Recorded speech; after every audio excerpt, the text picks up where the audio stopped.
Welcome to The Last Breakfast. Please enjoy the video. You start by confirming the device model and Android version. This determines which fixes apply. Once done, back up your data to Google or a local drive so you can test aggressively without risk. Make sure the battery is above 20% to avoid shutdown during resets. Now, reboot into normal mode and test the navigation buttons. That quick check tells you whether software or hardware is likely at fault, so you can choose the proper next step. If the buttons still misbehave, you focus on software. First, force stop system UI and clear its cache. This removes transient glitches. Next, boot into safe mode to see if a third-party app is interfering. If navigation works there, uninstall recent apps one by one.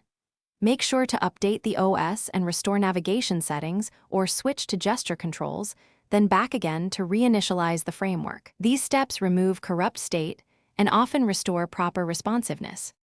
When software fails, inspect hardware. Run touchscreen diagnostics to find dead zones. If the digitizer is damaged, it may need replacement. If you open the phone, receipt ribbon cables connecting the home/gesture sensors. Do this only if you're experienced because connectors are fragile. Once reassembled, retest navigation.